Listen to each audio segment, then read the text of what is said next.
பரிசுத்தரும் உலக ரட்சகருமாக இருக்கிற இயேசு கிறிஸ்துவின் நாமத்தினாலே இந்த பதிவை பார்க்கிற உங்கள் ஒவ்வொருவரையும் வாழ்த்துகிறேன், வரவேற்கிறேன். இன்னைக்கு ஒரு சில வீடியோ பதிவுகளை பார்க்க போகிறோம். பார்த்து அதுல இருந்து ஒரு சில விளக்கங்களை தெரிந்து கொள்ள போகிறோம். அதிசயமாக இருக்க போகுது.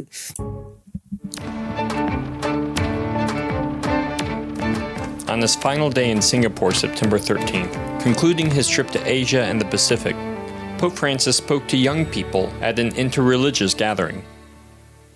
Tutte le religioni sono un cammino per arrivare a Dio. Because every religion is a way to arrive at God. Sono, dirò una comparazione, sono come diverse lingue, diverse idiomi per arrivare lì. Sort of a comparison, an example would be they're sort of like different languages in order to arrive at God. Ma Dio è Dio per tutti. But God is God for all. E come Dio è Dio per tutti, noi siamo tutti figli di Dio. And if God is God for all, then we're all sons and daughters of God. Ma il mio Dio è più importante del tuo. But my God is more important than your God. È vero quello? Is that true? C'è un solo Dio lì. E noi sono idiomi, cammino, lingue per arrivare a Dio. There's only one God, and each of us is a language, so to speak, in order to arrive at God. Qualcuno Sikh, qualcuno musulmano, qualcuno Sikh, Muslim, Hindi, qualcuno cristiano, Indo, ma Christian. sono diversi cammini. There are different paths. Understood?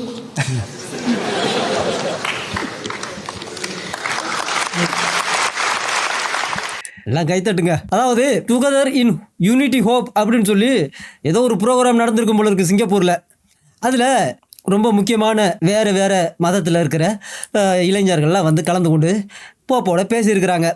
அப்படி வேறு மதத்திலேருந்து வந்து பேசும் பொழுது அவர் ஒரு அதிசயமான ஒரு அற்புதமான ஒரு விஷயத்தை அவங்களுக்கு மட்டும் இல்லைங்க, கத்தோலிக்க எல்லா திருச்சபைகளுக்கும் ஒரு படிப்பினையாக ஒரு பாடமாக ஒரு போதனையை கொடுக்குறாப்புல. இதுவரைக்கும் 2000 வருஷமாக எந்த ஒரு கிறிஸ்தவரும் எந்த ஒரு கிறிஸ்தவ போப்புகளும் சொல்லிக் கொடுக்காத ஒரு போதனையை அவர் சொல்லிக் கொடுக்குறாப்புல. அது என்ன சொன்னார் அப்படிங்கிறது முதலாவது பார்ப்போம். அப்போ அங்கே வந்த வாலிபர்களை எல்லாம் பார்த்து இங்கே இருக்கிற உங்களையெல்லாம் பார்க்கும் பொழுது எனக்கு ரொம்பவும் மகிழ்ச்சியாக இருக்குது, சந்தோஷமாக இருக்குது.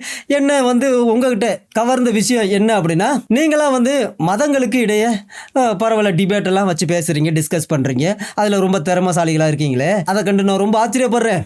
அப்படி இருக்கும் பொழுது நான் சொல்ல போகிற விஷயத்த நீங்கள் தயவு செஞ்சு கேளுங்க, இது ரொம்ப முக்கியமானது அப்படின்னு சொல்கிறாப்புல. அது என்ன அப்படின்னா, நாமெல்லாம் மதத்தின் அடிப்படையில் ஒருத்தருக்கு ஒருத்தர் என்ன செய்கிறோம், சண்டை போட ஆரம்பிக்கிறோம். அது டிஸ்கஸாக இருந்தாலும் சரி, டிபேட்டாக இருந்தாலும் சரி, அது ஒரு விதத்தில் சண்டை தான். அதில் என்ன சொல்கிறீங்க, ஏன் மதம் ஓ மதத்தை விட பெருசு, ஏன் கடவுள் கடவுளை நீ வணங்குற கடவுளை விட பெருசு அப்படின்னு தானே சண்டை போடுறீங்க. ஏன் மதம் தான் உண்மையான மதம், ஓ மதம் பொய் அப்படின்னு தானே டிஸ்கஸாக இருந்தாலும் டிபேட்டாக இருந்தாலும் பேசுகிறீங்க. அப்படி ஒருவேளை நீங்கள் டிஸ்கஸ் பண்ண ஆரம்பித்து அப்படியே டிபேட்டுக்கு போனால் அது எங்கே கொண்டு போகும் தெரியுமா அப்படின்னு கேட்குறாப்புல. அப்போ திரும்ப கேட்குறாப்புல, அது எங்கே கொண்டு போகும் அப்படின்னு ஆடியன்ஸ் எல்லாம் பார்த்து கேட்குறாப்புல. அப்போ யாராவது ஒரு பதில் சொல்லுங்க அப்படின்னு ஆடியன்ஸுக்கிட்ட கூட அவங்களால பாவம் இளைஞர்களால் பதில் சொல்ல முடியல போல இருக்குது. அப்போ வயசான ஆட்கள் நீங்களாவது சொல்லுங்க அப்படின்னு கேட்க, அப்போ அந்த கூட்டத்திலேருந்து ஒருத்தர் அங்கேருந்து இது வந்து அழிவுக்கு தான் வழி வகுக்கும், அழிவுக்கு நேராக நம்மளை வழி நடத்தும் கொண்டு போகும் அப்படின்னு பயங்கரமாக சத்தம் போட்டு சொல்லியிருக்காப்புல.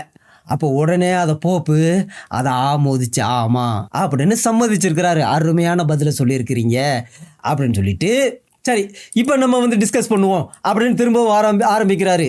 அது என்ன அப்படின்னா, டிஸ்கஸ் பண்ணுறதெல்லாம் ஒன்றும் பிரச்சனை இல்லை, தப்பு இல்லை. ஏன்னு கேட்டால் ஒவ்வொரு மதமும் கடவுளை அடையிறதுக்காக தான் அவங்க போராடிக்கிட்டு இருக்கிறாங்க. எல்லா மதத்துக்காகணும் கடவுளை போய் சேர்றதுக்காக தான் அவங்க போராடிக்கிட்டு இருக்கிறாங்க. அது பூஜை செஞ்சாலும் சரி, ஆராதனை செஞ்சாலும் சரி, வேற என்ன செஞ்சாலும் சரி, ஜிகாது செஞ்சாலும் சரி, என்ன செஞ்சாலும் கடவுளை சந்தோஷப்படுத்தணும் அப்படின்னு தான் ஒவ்வொருத்தரும் போராடிக்கிட்டு இருக்காங்க அப்படின்னு சொல்லிட்டு, இதுக்கு நான் வந்து ஒரு உதாரணம் சொல்ல விரும்புகிறேன் அப்படின்னு சொல்கிறாப்புல. என்ன உதாரணம் சொல்ல போகிறாருன்னு பார்த்தா அவர் சொல்கிறாப்புல, நம்மளை படைச்ச கடவுளை நம்ம போய் சேர்றதுக்கு பல மொழிகள்லாம் நம்ம பேசுகிறோம் இல்லையா, அது போல தான் மதம் அப்படிங்கிறது பல மொழிகள் மாதிரிங்க. இப்போ தமிழ்நாட்டில் தமிழ் பேசுகிறீங்க, கேரளாவில் மலையாளம் பேசுகிறீங்க, ஆந்திராவில் இப்படி ஒவ்வொரு நாட்டிலையும் ஒவ்வொரு ஸ்டேட்லையும் விதவிதமான மொழிகள் பேசுகிறீங்க. அதே போல தாங்க மதமும் ஒரு மொழி மாதிரி தாங்க. ஒவ்வொருத்தரும் ஒவ்வொரு மொழியை பேசிக்கிட்டு கடவுள்கிட்ட போகிறாங்களா? அதே போல தான் இந்து மதமும் அவங்க கடவுள்கிட்ட போகிறாங்க. கிறிஸ்தவர்கள் அதே போல் ஒரு கடவுள்கிட்ட போகிறாங்க. இஸ்லாமியர்கள் அதே போல் ஒரு கடவுள்கிட்ட போகிறாங்க. ஆனால் எல்லாருக்கும் நம்ம நினைக்கிறோம் கிறிஸ்தவர்கள் கிறிஸ்தவ கடவுள்கிட்ட போகிறாங்க, இந்து மதத்தில் உள்ளவங்க இந்து மதத்து கடவுளுக்கு போகிறாங்க. இல்லைங்க, அப்படிலாம் இல்லைங்க. இந்த உலகத்தில் எத்தனையோ ஆயிரக்கணக்கான மதங்கள் இருக்க சொல்கிறாங்க. அப்படி எத்தனை ஆயிரம் மதம் இருந்தாலும் எல்லாருமே ஒரே கடவுள்கிட்ட தாங்க போகிறாங்க. அப்படிங்கிற ஒரு அதிசயமான ஒரு விஷயத்த நம்ம போப் பிரான்சிஸ் ஐயா நம்ம அவர் சுவனவதிக்கு போகிறதுக்கு முன்னாடி சிங்கப்பூருக்கு போய் எல்லாத்துக்கும் சொல்லியிருக்காப்புல. அப்படி இருக்கும்போது கடவுள் ஒருத்தராக இருக்கும் பொழுது நம்ம எல்லாம் யாருங்க அப்படின்னு கேட்டுருக்கிறாப்ப. அப்போ நம்மெல்லாம் கடவுளுடைய குழந்தைகள், கடவுளுடைய பிள்ளைகள். நீங்களும் கடவுளுடைய பிள்ளைகள், நானும் கடவுளுடைய பிள்ளைகள். ஆனால் நாம் என்ன செய்கிறோம்? இந்த உலகத்தில் என் கடவுள் உன் கடவுளோட ரொம்ப மேலானவர், முக்கியமானவர், என் கடவுள் தான் உண்மை, உன் கடவுள் பொய் அப்படின்னு ஒருத்தருக்கு ஒருத்தர் இந்த உலகத்தில் சண்டை போட்டுக்கிட்டு இருக்கமே, இது நியாயமா அப்படின்னு கேட்குறாப்புல. நான் சொல்கிறது உண்மையா பொய்யா அப்படின்னு கேட்குறாப்புல. அப்போ அங்கே உள்ளவங்கெல்லாம் ஆமாங்க ஐயா, நீங்கள் சொல்கிறது உண்மைதாங்க ஐயா அப்படின்னு சொல்லவும், உடனே ஒரே கடவுள் தான் நமக்கு இருக்கிறாரு, அவரை போய் சேர்றதுக்கு நம்ம எப்படி பல மொழிகளை பேசுகிறோமோ அதே போல் மதங்கள் அப்படிங்கிறது ஒரு மொழி போல தான். இப்போ சீக்கியர் இருக்கிறாங்க, முஸ்லீம் இருக்கிறாங்க, இந்து இருக்கிறாங்க, கிறிஸ்தவர் இருக்கிறாங்க. இதெல்லாம் வேற வேற பாதை. கடவுளை போய் சேர்றதுக்கு வித்தியாசமான பாதையில் போய் சேர்றாங்க, அவ்வளோதான். நீங்கள் உங்கள் வழியில் போங்க, நாங்கள் எங்கள் வழியில் போகிறோம், அப்படி போய்கிட்டு இருப்போம். ஆனால் அதை விட்டுட்டு உன் கடவுள் பெருசு, ஏன் கடவுள் பெருசு அப்படிலாம் சண்டை போட்டுக்கிட்டு இருக்குது எந்த விதத்தில் நியாயம் அப்படின்னு அதிசயமான ஒரு விஷயத்த யார் நம்ம போப்பையா சொல்லிட்டு புரியுதா அப்படின்னு கேட்குறாப்புல. அவங்க எல்லாருமே உடனே இதை கேட்டதும் போப்பையாவுக்கு கைத்தட்டி ஆமோதிக்கிறாங்க. இதுதான் நம்ம போப்பையா அங்கே பேசின ஒரு விஷயம். இது 13ஆம் தேதி செப்டம்பர் மாதம் 2024 நடந்த கூட்டத்தில் பேசிட்டு அடுத்த வருஷமே சூனவதிக்கு போயிட்டார். இதை கேட்டதுமே நிறைய கிறிஸ்தவர்களுக்கு பயங்கரமாக கோவம் வந்துருச்சு. கோவம் நிறைய விஷயங்களை அந்த போப்பையாக்கிட்ட, அந்த வாட்டிக்கன் சிட்டியில் இருக்கிற அந்த ஆயர்கள்கிட்ட, பேராயர்கள்கிட்ட, பிஷப்புகிட்ட கேட்குறாங்க. அப்படி என்னென்ன கேட்குறாங்க அப்படிங்கிற ஒரு சில விஷயங்களை நம்ம பார்ப்போம். நிறைய பேர் இந்த போப்பையாக்கிட்ட கேள்வி கேட்டு நிறைய வீடியோக்கள்லாம் போட்டிருக்கிறாங்க. அதில் ஒரு வீடியோ கிளிப்பாக நம்ம பார்ப்போம். Tutte le religioni sono un cammino per arrivare a Dio. Because every religion is a way to arrive at God. Anyone, even if they talk to heaven and then come back and say all religions must get together because we all worship the same God, but each one to their own ways, is the son of the snake. அவ்வளோதான், முடிஞ்சு போச்சு. வேற ஒன்றும் இல்லை. ஒரே வார்த்தையாக சொல்லிட்டாப்புல. எவனாவது ஒருத்தன் ஏன் பரலோகத்திலேருந்தே இறங்கி வந்து இங்கேருந்து பரலோகத்துக்கு போய் கடவுளையெல்லாம் பார்த்துட்டு கடைசியில் பரலோகத்திலேருந்து இறங்கி வந்து இல்லை எல்லா மதமும் ஒன்று தாங்க, எல்லா மதமும் ஒரே கடவுள்கிட்ட தாங்க போய் சேர்க்குது அப்படின்னு எவனாவது சொன்னான் அப்படின்னா அவன் பாம்புக்கு பிறந்தவன், அவன் பாம்பினுடைய மகன் அப்படின்னு அசிங்கமாக பேசிவிட்டாப்புல. ஏன்னு கேட்ட பாம்பினுடைய மகன் அப்படின்னா, பாம்பு அப்படின்னா வஞ்சிக்கிறவன், ஏமாத்துறவன் அப்படின்னு அர்த்தம். முதலாவது போப்பு யாரு அப்படிங்கிறத நம்ம பார்த்தா இந்த போப்பு அப்படிங்கிறவர் கத்தோலிக்க உலகத்தில் இருக்கிற எல்லா கத்தோலிக்க சபைகளுக்கும் இவர் தலைவராம். எத்தனை ஆயிரம் இருக்குன்னு தெரியல. அப்போ எல்லா கத்தோலிக்க சபைகளுக்கும் இவர் தலைவர். அதோட அந்த ரோம் நகரத்துக்கு இவர் தான் பிஷப்பு. அப்படி இருக்கும் பொழுது இந்த உலகத்தில் இருக்கிற எல்லா கத்தோலிக்கர்களும் ஒரு விஷயத்தை நம்புகிறாங்க. அது என்ன அப்படிங்கிறது, போப்பு அப்படிங்கிறவர் இந்த பீட்டர் யாரு, இயேசு கிறிஸ்துவனுடைய 12 சீஷர்களில் ஒருத்தராக இருக்கிற அந்த பேதுரு, அந்த பேதுருவுக்கு வாரிசான். யாரெல்லாம் பேதுருக்கு அப்புறம் அந்த அவர் செய்த ஊழியத்துக்கு அடுத்தபடியாக வராங்களோ அவங்கெல்லாம் பேதுருனுடைய வாரிசான். அதனால் இந்த போப்பு அப்படிங்கிறவர் யார் அப்படின்னா இந்த பேதுருனுடைய வாரிசு. 2000 வருஷமாக, அதுக்கடுத்து பேதுருக்கு அப்புறம் யாரோ வந்தாங்க. இப்போ கிட்டத்தட்ட 2000 வருஷமாக பேதுருனுடைய அடிச்சுவடுகளை பின்பற்றி அப்படியே அவர் செய்த அந்த ஊழியத்தை அப்படியே செய்து கொண்டு வருகிறவர்களுக்கு பேர் தான் போப்பான். ஏன்னு கேட்டால் இயேசு கிறிஸ்து சொன்னாராம் என்ன அப்படின்னா, பேதுருவை பார்த்து இங்கே பாருப்பா, நீ பேதுருவா இருக்கிற, ஆனால் நான் இந்த கண்மலையின் மேலே என் சபையை கட்டுவேன் அப்படின்னு ஒரு வார்த்தை சொல்லியிருக்காப்புல. இதை இவங்க புரிஞ்சுக்கிட்டாங்க. என்ன அப்படின்னா பார்த்தீங்களா, பேதுரு மேல சபையை கட்டுவேன்னு இயேசு கிறிஸ்து சொல்லியிருக்கிறாரு அப்படின்னாங்க. அப்படி இருக்கும்போது நாங்களாம் பைபிள் காலேஜ் படிக்கும் பொழுது எங்கிட்ட சொன்னாங்க, இல்லையா பேதுரு அப்படிங்கிறவர் பெட்ரா அப்படின்னு சொல்லுவாங்க. பெட்ரா அப்படின்னா ஜல்லிக்கல் அப்படின்னு அர்த்தம், சின்ன கல் அப்படின்னு அர்த்தம். ஆனால் இயேசு கிறிஸ்து யாரு அப்படின்னா கண்மலை, அவர் தான் ராக்கு. அதனால இயேசு கிறிஸ்து, நீங்க பாருப்பா, நீ வந்து பேதுருவா இருக்கிற, சின்ன ஜல்லிக்கல்லா இருக்கிற, ஆனா நான் கண்மலை, இந்த கல்லின் மேல என் சபையை கட்டுவேன் அப்படின்னு தான் இயேசு கிறிஸ்து சொன்னாரு.